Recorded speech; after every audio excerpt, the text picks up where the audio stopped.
보통 정상적으로 하면 이렇게라도 발표돼야 되거든요. 야당 대표는 이채 양면주 특검을 강하게 주장하셨으나 그래서 주장했고 대통령께서는 그 지나친 정례연행에서 사용하시다 여기까지 일단 발표.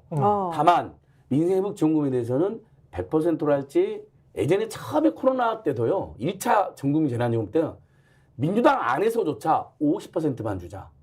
70%까지만 주자. 맞아요. 논란이 있었어요. 예. 실제 그걸 이해찬 대표와 또 시민단체 세게 밀어붙여갖고 1차는 100% 모두에게 지원이 됐죠. 2차도 그런 논쟁 끝에 88% 알아지었는데 대상과 시기와 금액은 추후 TF를 통해서 논의하기로 했다. 보통 이렇게 발표하잖아요. 예. 타협하잖아요. 근데 윤석열 집단은 그걸 진짜 하고 싶지 않은 거예요. 정말로. 어쩔 수 없이 안 나기 때문에. 그러니까 공동합의가 안 나오는 겁니다. 그다음에 마찬가지로 지금 의료 파국 사태에서도 이재명 대표 제안을 받아들여서 여야 정치권과 의협과 정부가 또 용산이 즉각 비상 논의를 만들기로 했다. 이게 이재명 대표 제안한 내용이잖아요. 예. 이거 하기 싫은 거 왜? 2,000명 무조건 밀어붙여야 되거든요. 근데 이걸 이재명이 자꾸 와서 타협하게 갖고 제안하면 완전 이재명한테 끌려가는 꼴이 되잖아요. 그렇죠. 안 하는 거예요. 그리고 이제까지 말을 뱉은 게 있잖아. 그러니까. 2,000명을 고집한다고 했거든. 그걸 아니, 그래서 한 서너 번을 이야기를 했기 서너 때문에. 번이나 수십 번이나 했는데 예. 그래서 이재명 대표가 제안해서 짐짓 받아들인 척하면서 이게 일종의 야당 대표가 출구 전략을 주는 거잖아요. 그렇죠. 보통 그동안 독재 정권도 출구 전략이 보이면 예를 뭐 91년도에 강경대 학생을 백골단으로 쇠파이프로 때려 죽였잖아요. 경찰들이. 예. 예를 들면 야당이 국무총리가 경질해. 그러면 노태우가 그걸 받아들이면서 출구 전략 가는 겁니다. 그렇죠. 국민은 학생들은 노태우가 퇴진해. 근데 제도 야당은 그것까지는 못 나간다 하더라도 아니 이태원 네. 참사하는데 행안부 장관도 지금 아직 안 자르고 있잖아요. 그 사람이 지금도 국민 안전한다고 돌아다니고 있어요. 얼마나 볼 때마다 화가 나는지. 아니 진짜 노태우보다 더 심하다니까. 더 심하죠. 이거는 전두환 노태우보다 더 심해. 됐다니까요. 황당히 그런 정도의 그 민심 수습을 위해서라도 아무것도 안 해요. 장관 정도는 경질하잖아 근데 또 이런 아픔이 있어요. 보통. 네, 경질할 사람이 없대. 경질할? 경질하면 올 사람이 경질하면 올 없대. 사람이 없어요. 아니 이태원 참사, 오송 참사가 났는데 그 다 행안부 소속이잖아. 그런데다가 소관이잖아. 한덕수 총리도 못 경질한대. 못 바꾼대. 사람이 없어서 청문회 통과를 못 해가지고. 지금 벌써 할 사람이 안 나오잖아요. 총리가 누구야? 몰라요. 총리가 아니, 근데 쏙 들어갔네 생각해 보니까. 그래서 댓글이 이렇게 되어 있어요. 예. 아니 총리가 왜 누구지? 죄 없이 신문총리 있어요. 예. 한덕수 신문총리. 신문총리인데 식물총리를 넘어서 신문총리. 국정의 주요난을 신문으로 아시는 분인데 예. 아니 책임은 윤석열인데 왜 다른 사람을 자른다는 거야. 이게 첫 번째 반응 그렇지. 댓글. 두 번째 할 사람도 아무도 없는데 그냥 그만두시지 윤석열 대통령. 예. 그냥 할 사람도 못 구합니다. 그러니까 이미 아 왜 그래도 저는- 하고 싶다는 사람이 있었잖아. 그 사람은 박영선 그 하마평에 올랐던 박영선 전 장관 같은 경우는 협치해갖고 얘기해갖고 내가 하겠다 이런 거 그렇죠. 아니었어요? 이번에 느낌이 좀 그랬지. 그분이 예. 최대 피해자죠. 피해자 맞아? 예. 피해자가 아니라 최대 망신자죠. 최대 망신자. 망신당한 거예요. 예. 예. 그러니까 처음부터 본인이 네. 그때 스탠스를 정확히 해야 돼요. 왜 그렇죠. 어떻게 나를 언급하냐, 기분 나쁘다. 이렇게 하는 거는 실제 하겠다는 뜻도 아니고 협치도 아니고 나를 간봐서 나를 제물로 바쳐가지고 너네들이 원하는 쪽으로 상황을 만들어 가려고 그냥 나를 그냥 거기 끼워 놓은 것 뿐인데 우리가 민주주의 이번에 그 민주주의를 지향하는 사람들끼리 모여서 이번에 총선 결과를 한번 살펴보게 되면 그런 말이 어떻게 나오냐. 이거는 정말 국민을 모욕하는 거다. 이렇게까지는 이게 나와줘야 되거든. 자리에 대한 욕심이 사람을 설레게 합니다. 아, 눈을 멀게 하고. 설레요. 설레요. 아무리 그래도 그렇죠. 총리, 예. 이 이게 총리가 되게 좋아요. 예. 한번 아니, 해봐요.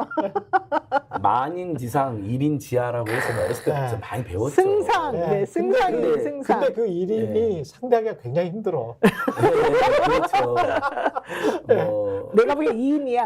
돈단이나 일인- 조합할 수도 일인- 있죠. 일인이 아니라 이인일 수 2인지하. 있어. 아니 3인지하죠. 3인지한가? 검사위 여사, 여사위 법사가 있으니까. 아, 이 법사는 요즘 그러나 떨어졌어. 아. 박영선 전 장관이 큰 실수를 한 거죠. 그 법사위에 투사가 있고 국민이 있다는 걸 깜빡한 거예요. 아. 투사가 있다는 검사위에 걸. 여사가 있고 여사위에 법사까지는 알았을지 몰라도 네. 그 자들 이외에 투사가 있고 국민이 있잖아요. 그렇지. 그렇지. 국민이 그 감각을 주권자. 잃어버린 거예요. 국민이 주권자지. 그럼요. 예. 우리가 다 써놓자. 국민. 네. 띠를 둘러. 아니 아까 그 17% 같은 경우는 우리가 국민을 주식회사로 보면 주주라고 생각해야죠. 그러니까 주주들이 전문 CEO로 5년짜리 CEO를 데리고 온 거야. 네. 5년짜리 CEO를 데리고 왔는데 하는 짓이 영 마음에 안 들어. 근데 임기는 보장을 해줬잖아. 임기는 5년을 보장을 해줬는데 이거 중간에 어떻게 나가야지. 자르면 안 되나? 자기가 자를 수 있는 방법이 없나? 주주총회는 그거를 굉장히 지금 궁금해하고 아니에요. 있는 거지. 그것도 주주 그 상법상에서도요. 대표이사나 이런 사람들이 의사결정을 잘 못해가지고 네. 그 법인에 손해를 끼치게 되잖아요. 그렇죠. 제3자에게 손해 끼치거나 그러면 그 사람을 상대로 해서 손해배상 청구 소송도 할 수 있고 그렇죠. 해임도 주저할 수 주주대표 있어요. 소송하고 그렇지. 해임도 할 수 있고. 해임도 시킬 수 있어요. 국가에 대한 지금 국가도 마찬가지예요. 배임을 네. 하고 있는 거 아니에요, 사실. 국가도 마찬가지예요. 배임을 하고 손해를 끼치고 있어. 그 유명 실제로? 사건이 네. 대한항공의 조양호 아닙니까? 네. 5년대 제가 그 주총에 직접 주주로 참여했는데 예. 연임이 그러니까 불신임 결정이 난 거 아니에요, 그렇죠. 주총에서. 예. 그래서 조양호 씨가 잘렸다니까요. 그랬죠. 오너를. 그렇죠.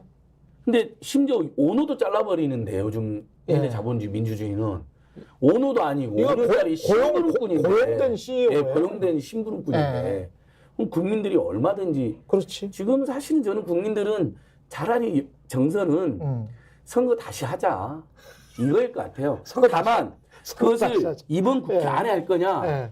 당선인들이 총리를 모아서 할 거냐 예. 이 논란이 있을 뿐이죠. 예. 생각 같아서는 이번 국회 안에 해버려야 되는데 예. 그게 이제 국민의힘에서 넘어올 사람이 이번 국회는 없을 것 같아요. 일부는 몰라도. 그렇죠. 그러니까 이제 다음 국회에서 잘 준비해라. 그러니까 이렇게 21대는 얘기하는 그렇고 거죠. 22대라는 거죠. 근데 나는 그래도 21대 5월 2일 날 이 최상병 특권 같은 거는 무조건 발의를 해야 되잖아요. 그렇죠. 무조건 그렇게 되면 통과시켜야죠. 이건 대통령이 어쨌든 거부권 행사할 거잖아요. 잠깐만요. 그거 최상병 특권 관련해서 우리 그 개혁신당 이준석 대표인가요? 이준석 당선자죠. 예. 박정훈 에이. 대령의 모친께서 인터뷰했던 그 내용 굉장히 좋았습니다. CBS 단독이었죠. 노컷뉴스 단독으로 나왔었는데 박정훈 대령이 무죄 나오면 정권을 내놔야 할 겁니다. 저게 뭐가 문제냐면요. 예. 저희도 사실 박정훈 대령의 모친이 원래 송영길 대표하고 먼저 그걸 했었거든요. 도와달라고. 그런데 예. 이제 제가 저번에도 말씀드렸지만 송 스픽스에 대표가 인터뷰 했었으면 아주 좋았는데. 송 대표가 이제 들어가는 바람에 이제 예. 그게 다 무산이 됐는데 예. 박정훈 대령이 무죄 나오면이잖아요. 예. 무죄 나오기까지가 얼마나 오래 걸리는지 알아요? 저게 3년 넘어. 정권을 내낼 것이냐 다 필요도 없는 말이 이준석 대표 말은. 그렇구나. 저거 3년 넘어요. 아, 왜냐하면 네. 1심에서 무죄가 저기다가 1심에서 무죄라고 했어야 되는데 그렇지. 1심 무죄 다음에 그렇게 안 하지. 항소 상고하면 네. 한 3년은 3, 4년을 가죠. 근데 이제 그래서 저는 조국 대표가 말한 3년은 너무 길다도 매력적이지만 아니 1년도 못 참겠는 이 피 끓는 민중들 민심하고는 또 그런 차별성이 있는 겁니다. 예. 그래서 저는 1년도 너무 길다. 1년도 최근에 넘어 길다. 구호는 수용을 해야 그렇죠. 됩니다. 그렇죠. 원래 네. 그렇게 해야 되죠. 저는 범야권과 진보가 일단 당장은 여야 영수회담도 해야 되고 예. 강하게 민생 드라이브도 걸고 특검 드라이브도 걸지만 언젠가 저는 당선인들 중심으로는 이제 총의를 1년도 너무 길다. 근데 이제 몇 가지 전제 조건이 있겠죠. 최상병 특검 같은 건 거부하고 민생회복 정권 거부하고 고물가 굴가 대책 다 거부하면 그렇게 버티기 침대 축구로 가면 네. 어떻게 할 거야? 아니, 그러니까 그때는 네. 1년도 너무 길다라는 구호를 걸고 탄핵 절차 이제 착수해야 됩니다. 사실상. 아니 근데 뭐 팩트가 있어야 될 거 아니에요. 탄핵 절차에 철수한다고 하더라도 국회에서 탄핵한다고 더 중요한 하더라도 이제 거는 헌법재판소 가는 거잖아요. 네. 스픽스는 말하는 언론입니다. 대세는 유튜브, 그중에서 스픽스. 좋아요, 댓글, 구독, 알림 설정. 여러분이 저희를 사랑해 주시고 우리가 여러분을 사랑하는 4가지 방법입니다.